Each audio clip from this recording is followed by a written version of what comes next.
And thank you everybody for joining us. Today is the grand finale of the Basic Assurances webinar series. Super exciting. I am very excited to present a webinar on Factor 10. I love to talk about data and the Basic Assurances system. So without further ado, we'll take it away.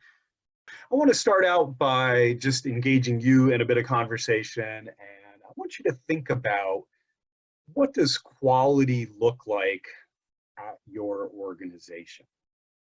What does it look like? How do you know when you are providing quality? So if you could use the question box on the Zoom interface on your screen and type a sentence or two.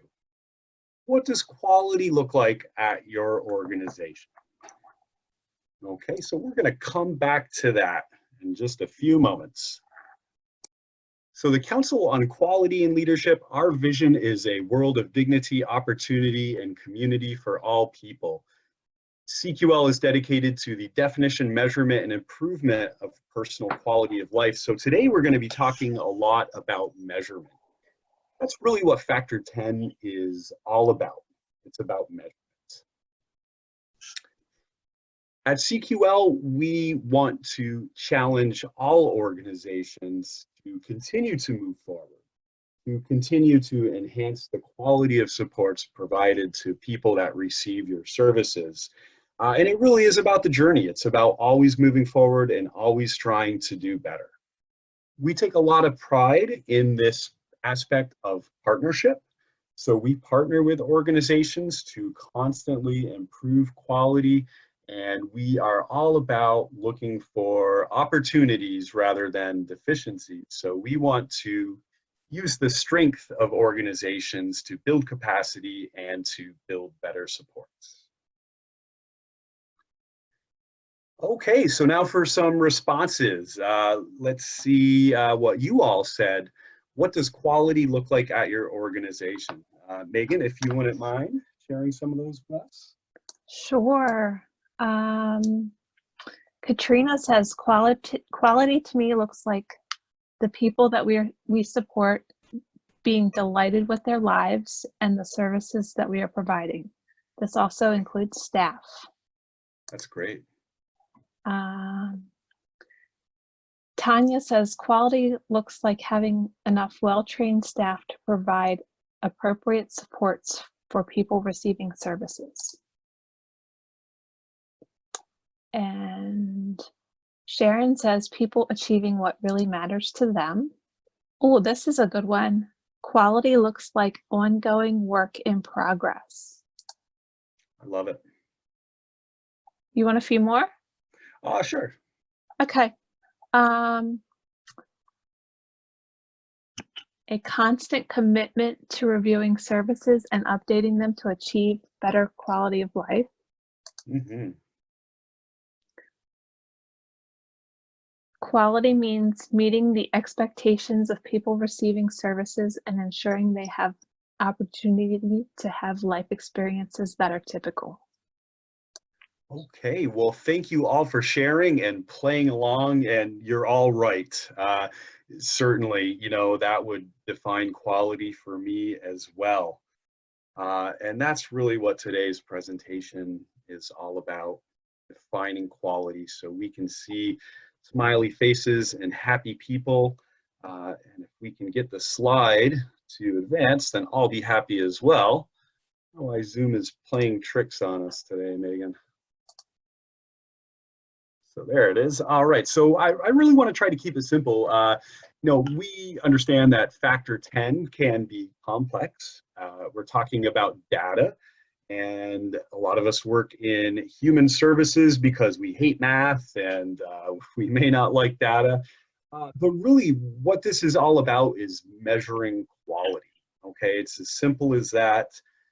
Factor 10 of the Basic Assurances is all about measuring quality. So you all shared some responses, and I think that those are really great. We might be able to observe quality anecdotally through a smiling face, an affirmative response, a good feeling, a show of interest, and a job well done. These are all very important, but these observations may not always tell us how well we are doing overall as organizations. And that's really where factor 10 comes in. Using data allows us to measure quality in a way that looks at our entire organization. By using data and collecting information and looking at it in this way, we can become more proactive in preventing problems and crises, and we can replicate strength across our entire organization. There are a lot of good reasons that we should be doing this.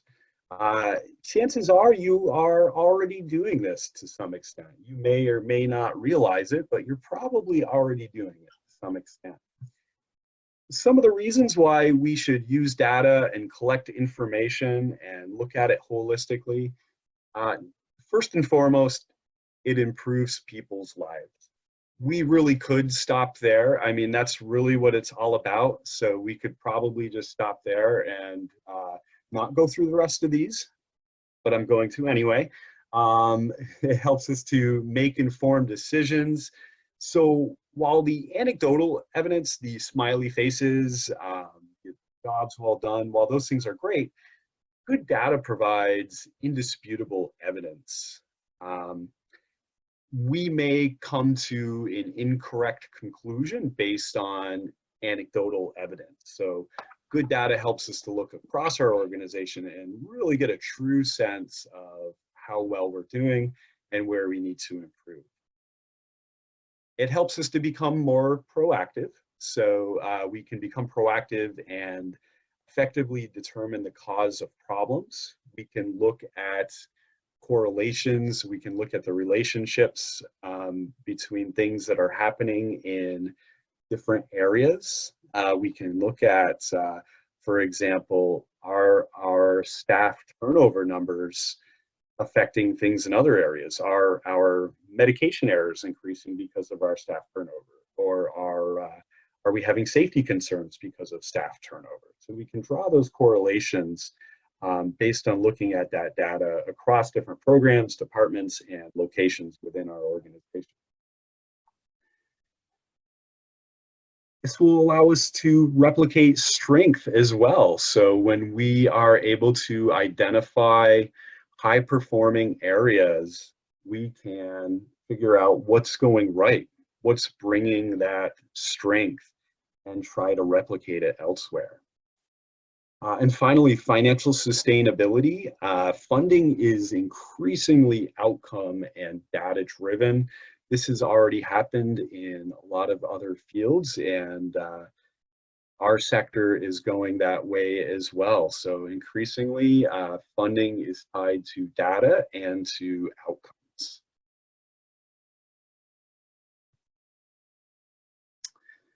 Okay, so an overview of what we're going to talk about today. We're going to have an introduction to the basic assurances themselves. We're going to talk a little bit about how we validate Factor 10 of the basic assurances, dive into the indicators themselves. We're going to give you some tips on how to build your quality monitoring system, look at some data that we've collected around Factor 10, and then finally, hopefully we'll have time to answer your questions. So an introduction to the basic assurances. Now, if you've watched the other 9 webinars on the basic assurances, this may be a review, and I'm not going to spend too much time on it, but essentially we have 10 factors, and so you can look at those 1 through 10. If you haven't done so already, you can go back and watch the archived webinars on each of these factors of the basic assurances. That is on our website. So some of the key concepts of the basic assurances, really these are essential, fundamental, and non-negotiable requirements for all service and support providers. Organizations are encouraged to implement consensus best practices. So that's really what our focus is, constantly providing those best practices in support. So really it is above and beyond what is typically required in a compliance or licensing review. It really is about quality enhancement and constantly moving forward, constantly improving quality at our organizations. And we really rely on the perspective of each person that receives services to decide what quality looks like for them. So just a quick note here in terms of the structure of the basic assurances. So if I say any of these things, you'll know what I'm talking about. The factor area is the topic area. So in this case, the basic assurances system factor 10. The indicator is the subtopic. So indicator A would be the organization monitors basic assurances. And then we have the probes. The probes are questions to support the validation of each of those indicators. And at TQL, when we're measuring basic assurances, we measure at the level of each probe and indicator.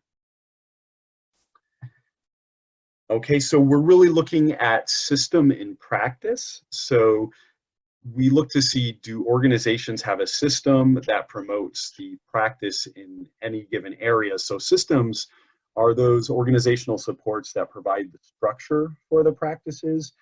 Examples may include policies, procedures, trainings, or other types of systems.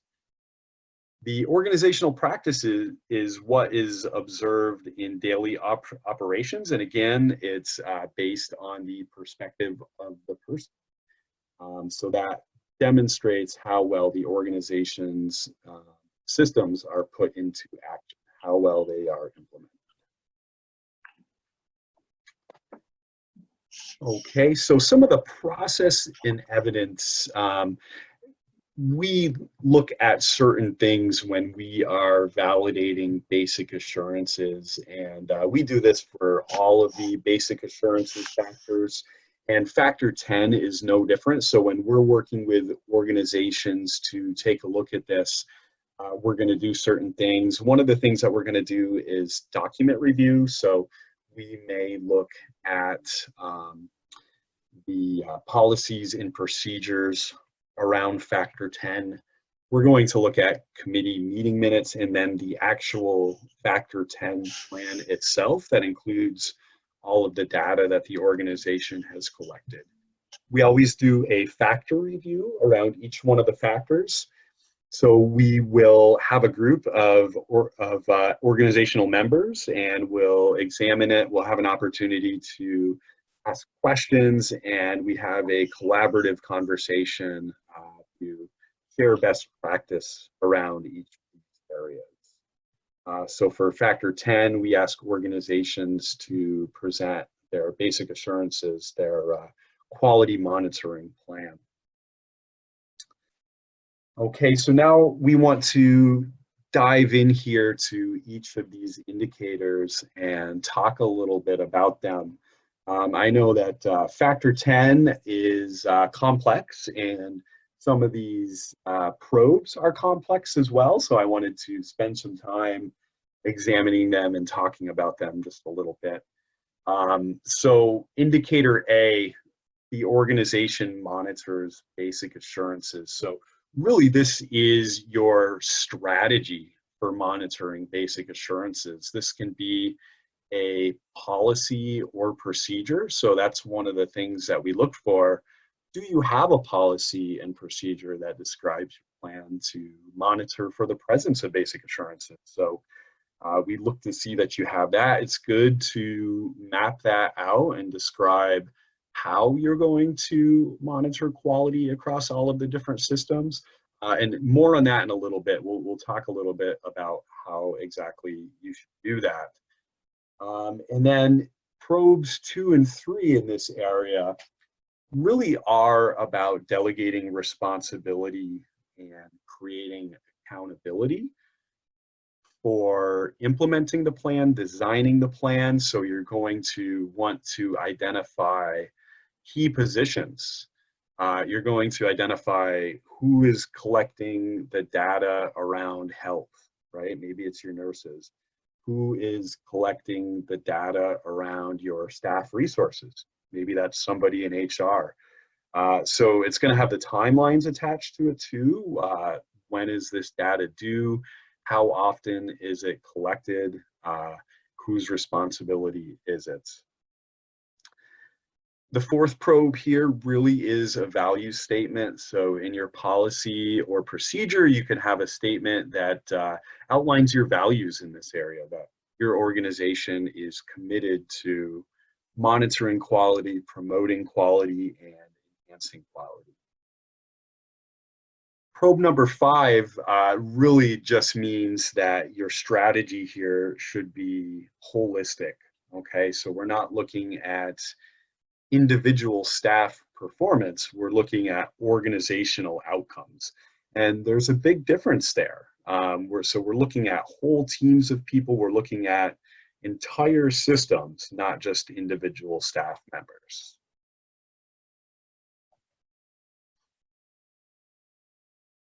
So continuing on here, we got a few probes, probes 7 through 10. This is really all about involving stakeholders in quality monitoring at your organization and being transparent as an organization. So probe number 7, how are you involving people, their families, and support staff? How are you educating them about the process, and how are you involving them? Do they have a role in data collection?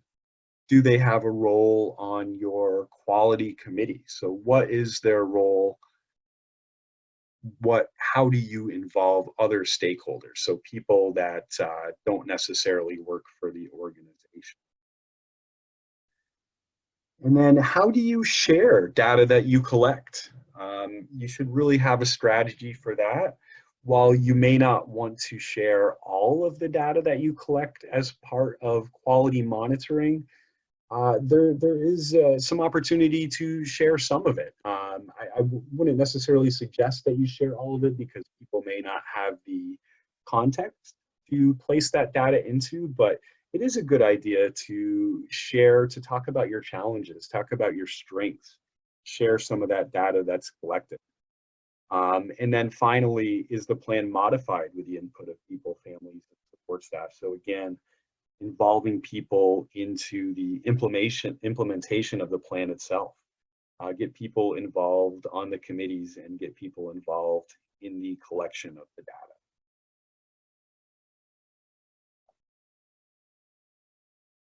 So the last part of indicator A, I know there are a lot of probes here in each of these indicators. There's only 2 indicators, but there's a lot of probes in each one.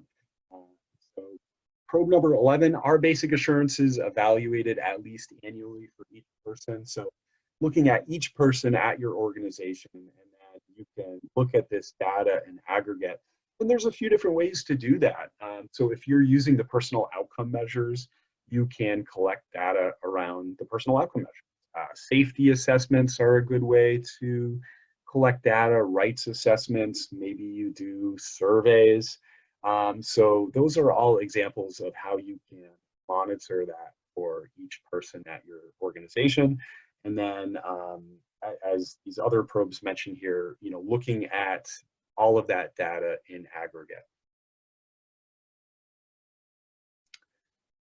Okay, indicator B. So indicator B really is the plan portion. So indicator A really was about policies and your strategy for collection and monitoring. Indicator B is the plan itself. So maybe this is a dashboard, or maybe this is some kind of reports. How do you look at that data that you collect? So once again, we have a few probes here that address those things. So I'll talk about probes 3 and 4.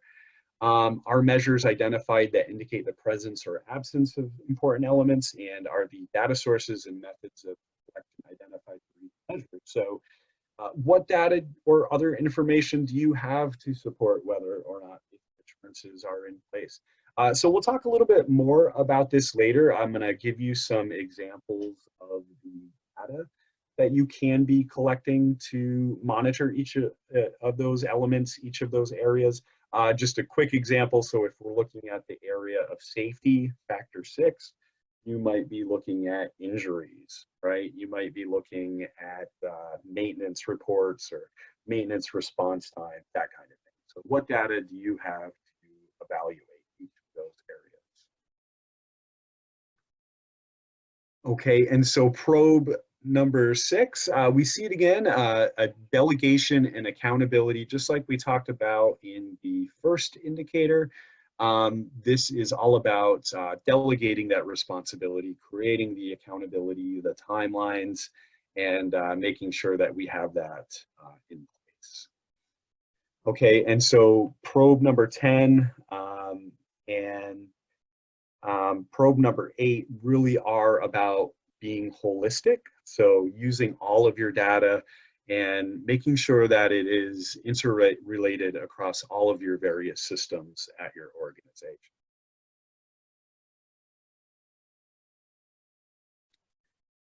Okay, so at this point, we want to spend some time talking about how to build your quality monitoring system.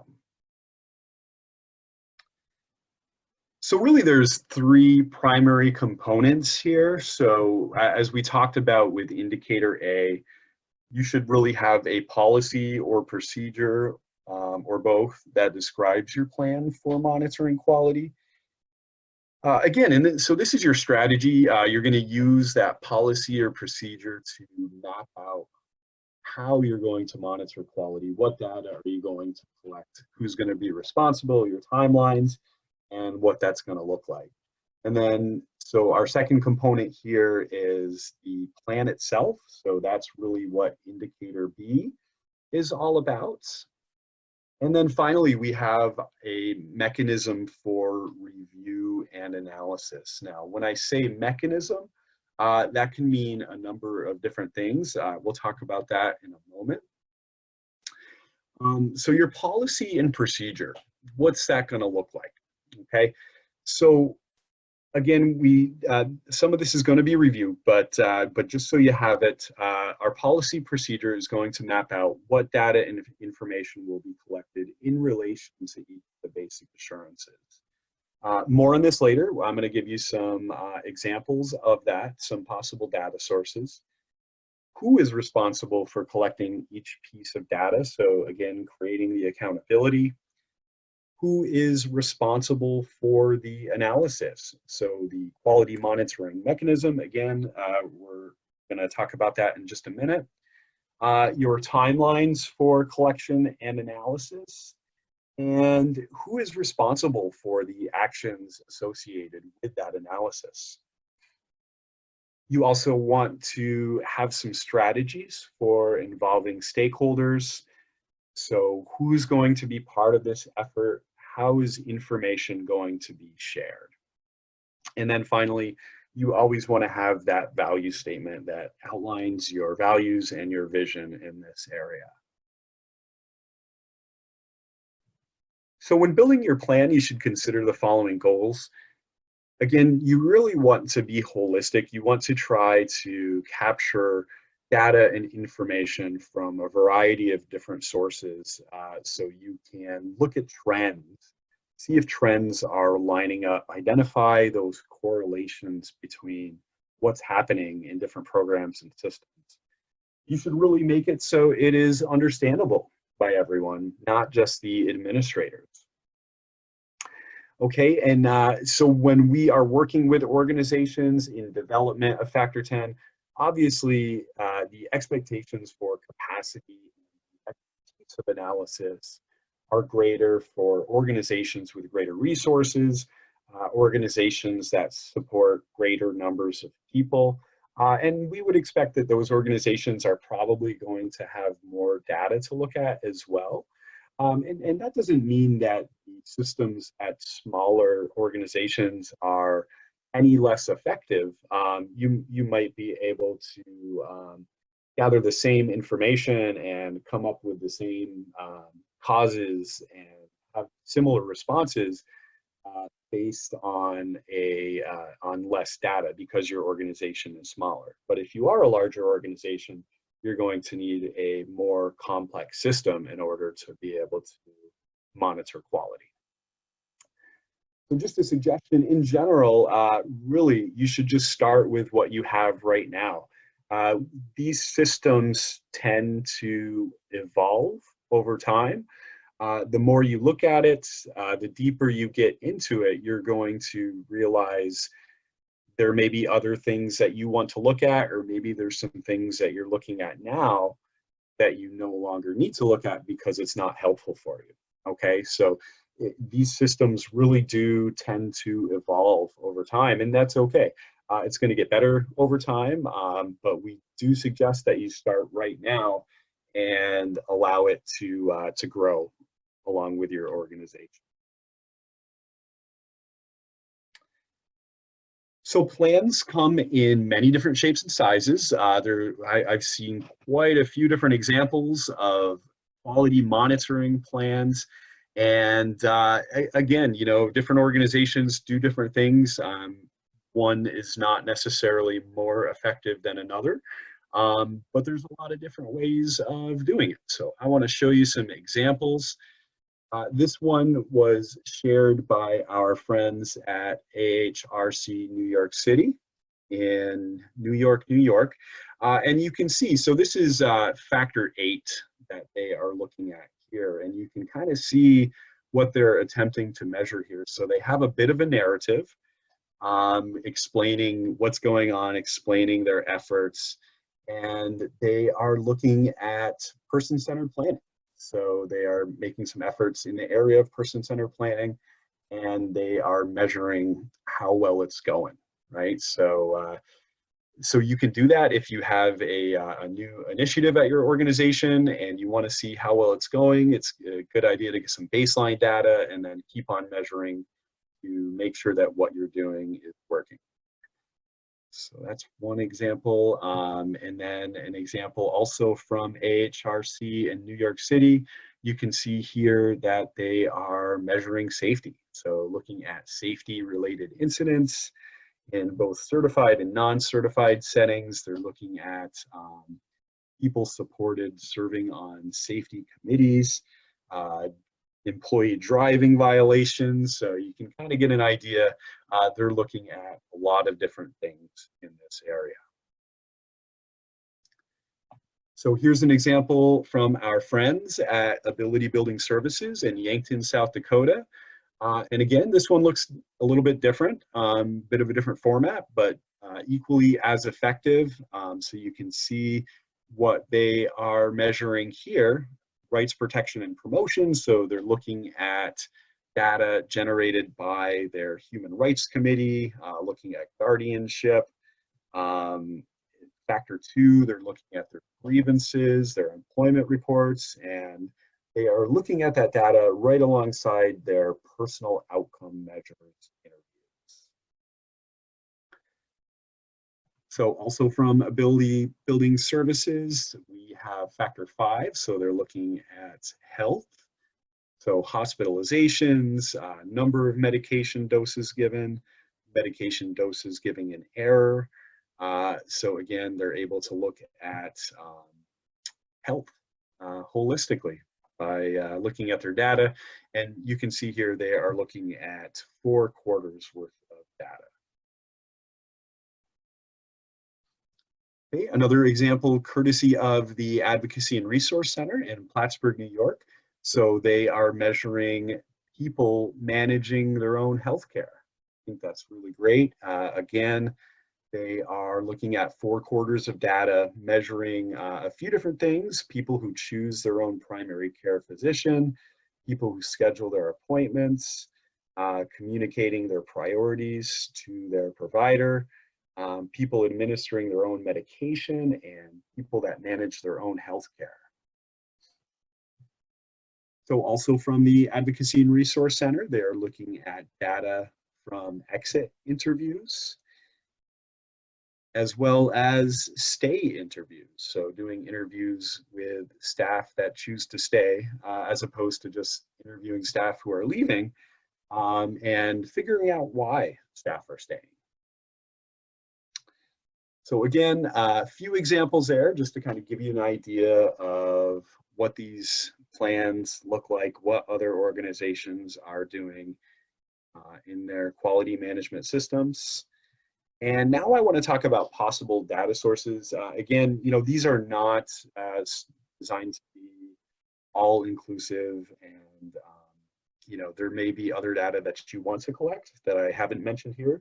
By all means, please do so, but this is just kind of designed to steer you in the right direction. And if you've watched the other 9 basic assurances webinars, those talked about some of the data that you could collect as well. So we will review that here. Now, we may move through this a little bit quick. Don't feel like you have to take a photo of each one of these slides.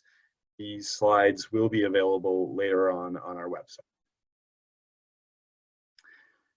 Okay, so factor 1, rights protection and promotion. There's a lot of data here that we can collect to monitor rights.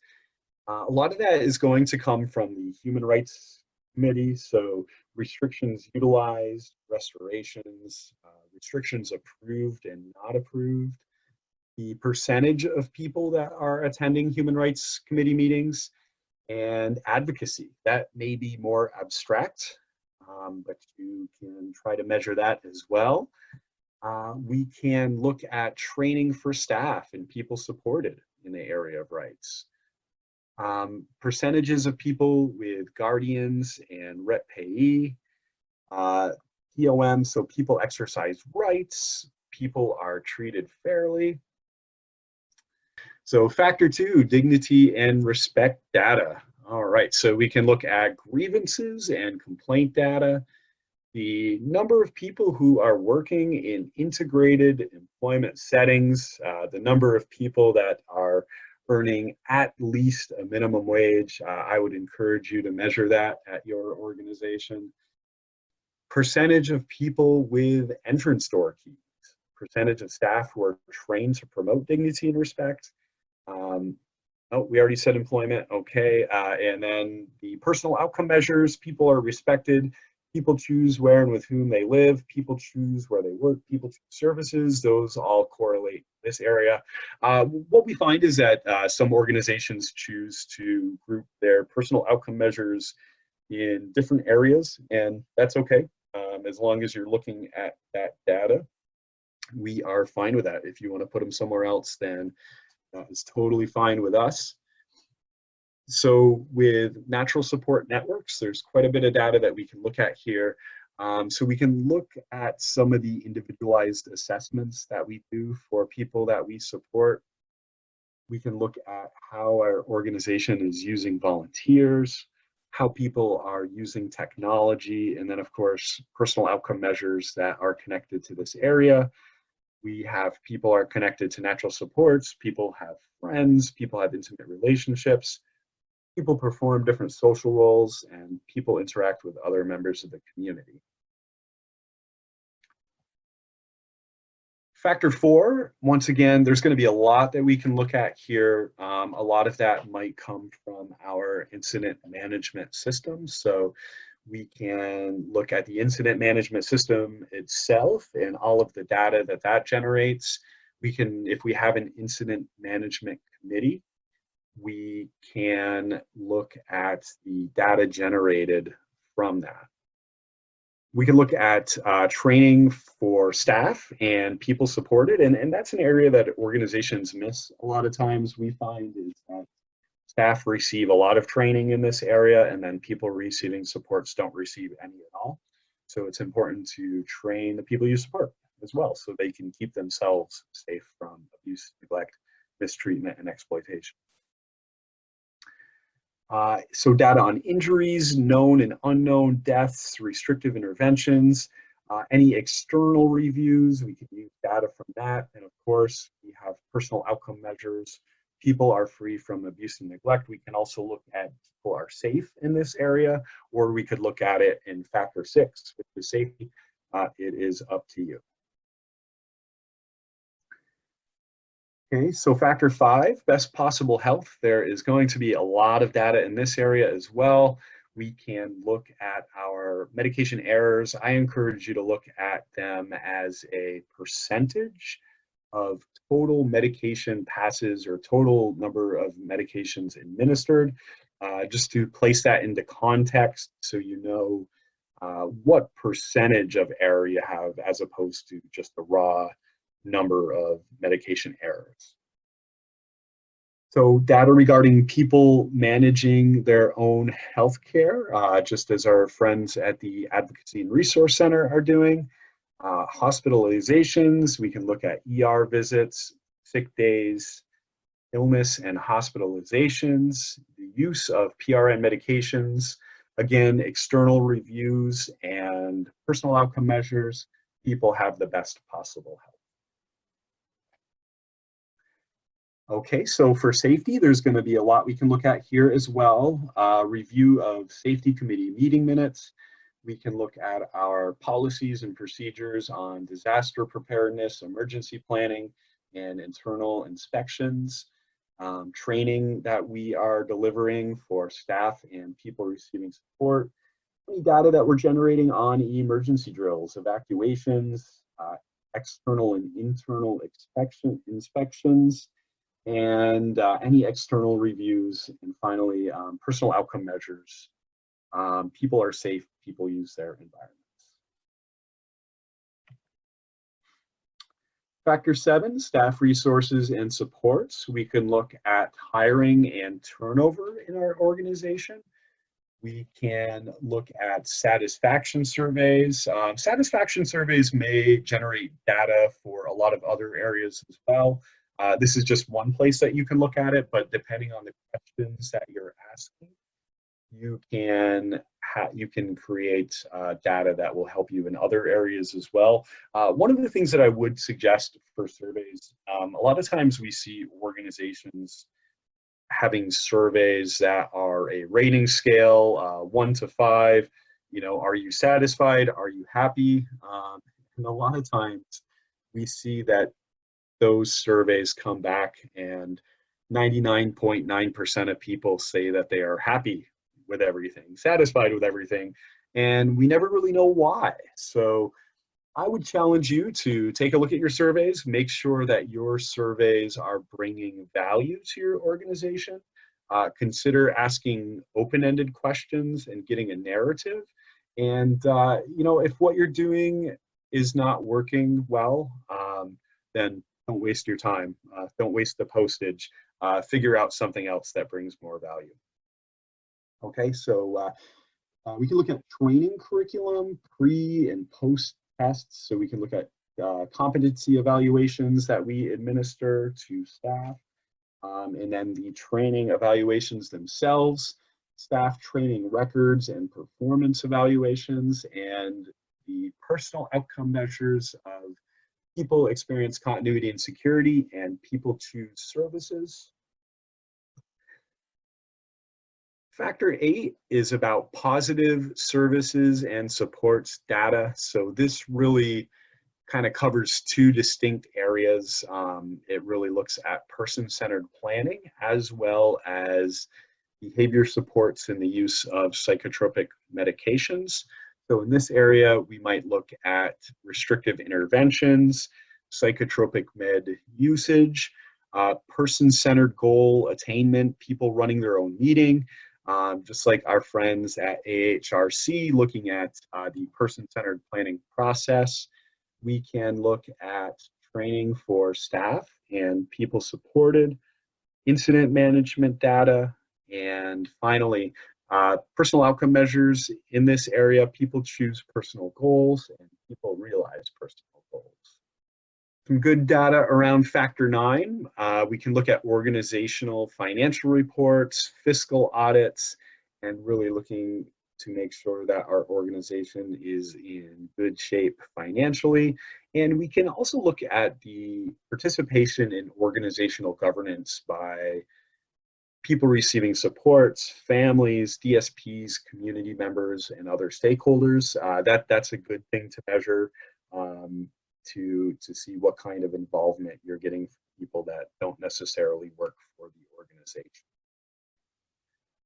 Okay, so once again, these slides are going to be available later on. So if you didn't capture all of that, they're going to be available later.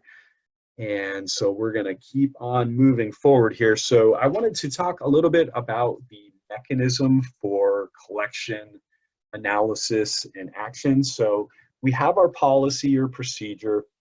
We have our plan. Maybe it's a dashboard, maybe it's just a Microsoft Word document, but some kind of plan that shows us all of our data, shows us our trends.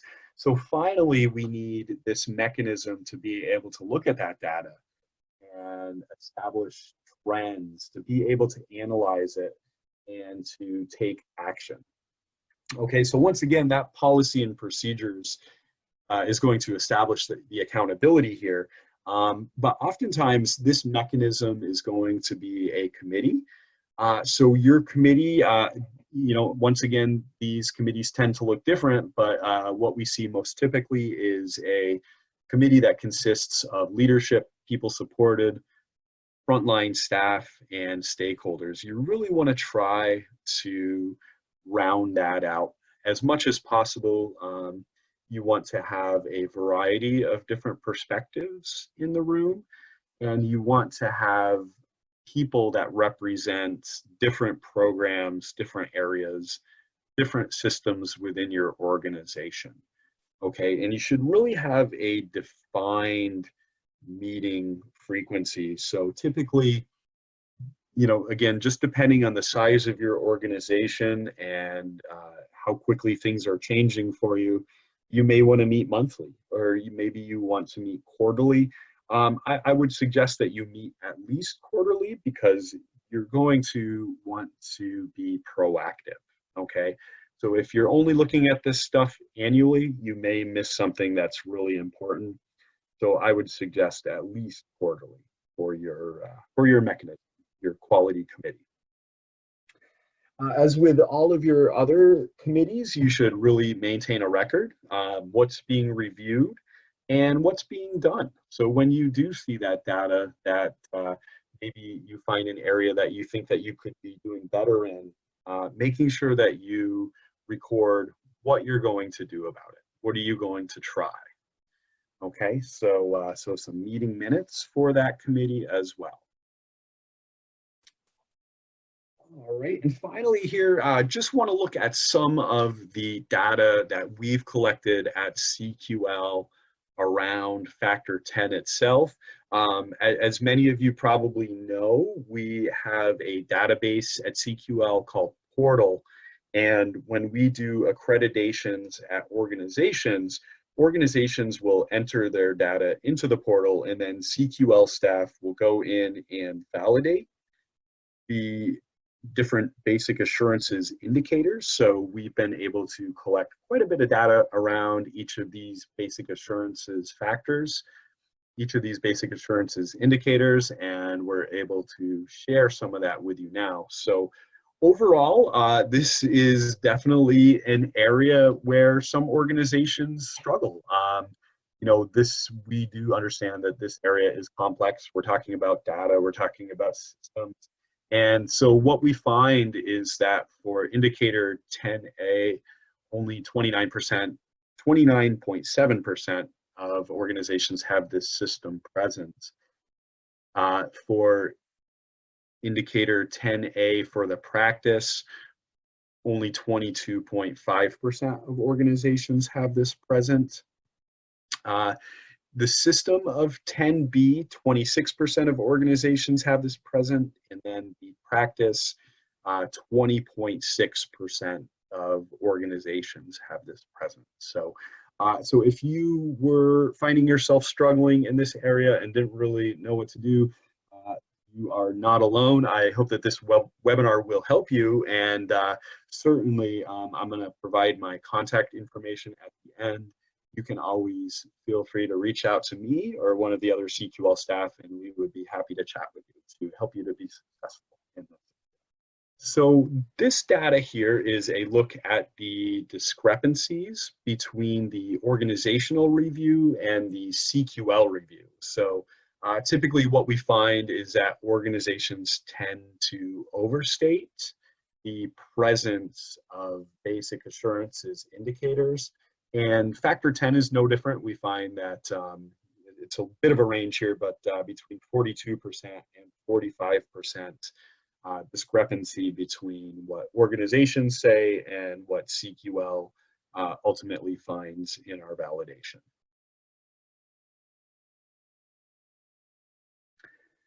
Okay, so looking at the impact overall that the basic assurances factor 10 indicators have on all of the other indicators. Essentially what this is saying is that if you have a certain number of indicators present in this area, this is the likelihood that you will have a certain percentage of your other basic assurances present. So just kind of looking at that correlation. So if you have 0% of your basic assurances factor 10 indicators present, then the average is that you'll have 68% of your other basic assurances present. If you have all 4 of them present, then the average is quite a bit higher. It's 85.4%.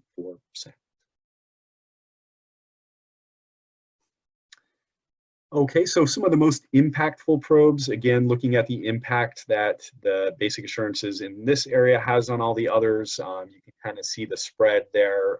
10B7 is the most impactful probe. And so 10B5, a little bit less, and right down the line. I'm not going to read those to you. I'm going to leave a little bit of time for questions here. So that wraps up the content for our webinar. Again, special thanks to the Advocacy and Resource Center, Ability Building Services, and AHRC for sharing portions of your plan with us to share with others. We certainly appreciate that. And at this point, I'll put my contact information up on the screen. If you do have questions or if you have challenges that you need help with, feel free to reach out. I'd be more than happy to chat with you. So Megan, do we have any questions? We do have a couple questions. The first is, do you consider POM data equally from the outcome present and the supports present? Okay, that is a good question. So equally, I mean, you know, what I would say is that it's a different context, right? So keep in mind that people own their outcomes, right? So that's very important because there may be some people for some outcomes, they just might never be present for them. And I'll give you an example of that. If a person does not have the outcome present for people are connected to natural support networks, and that is they want to see their family more. Maybe their family lives far away, right? Maybe their family lives all over the country or in a different country. And so that person really wants to see their family more, and that outcome is not met. And you know, they want to see their family more. They decide what that outcome looks like. For them, it's not present. However, the organization support could be present, right? So the organization could be supporting the person through making travel arrangements to go visit their family. Maybe the organization is helping the person to access different technology to remain more connected with their family. And so the organization understands the person's definition of the outcome. The organization is putting robust supports in place to support the attainment of the outcome. And so the support can be present. So when you're looking at personal outcome measures from the perspective of quality monitoring, a lot of times what you want to look at is those supports, because the only thing that you have direct influence over, a direct impact over, is the supports. Now, over the long term, you can affect outcomes for people, but oftentimes the supports are more helpful to look at. And we have another question. Okay. How is receiving narrative data versus open-ended questions different from anecdotal data? So when I say anecdotal data, really what I'm referring to there is, just kind of looking around the room and engaging people's reactions or people's facial expressions.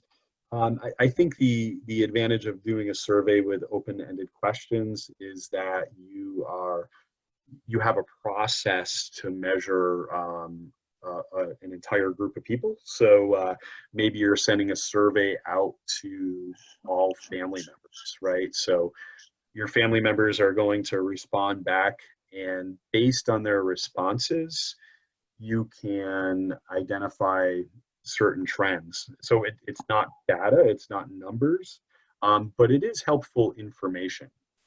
And you can do that in a way that is scientific. Again, the surveys, what I would say is if they're not bringing value, then do something different. And oftentimes what we find is that the open-ended survey questions are generally better because you are engaging people to provide actual written feedback rather than just a number that really has no context or reason why a certain number is being given. I don't believe so. So we'll give everyone an extra 5 minutes in their day today. If you're a certified interviewer or trainer, your attendance today has been recorded in our database to meet your continuing education requirements. Thank you, everyone. Thanks, everybody.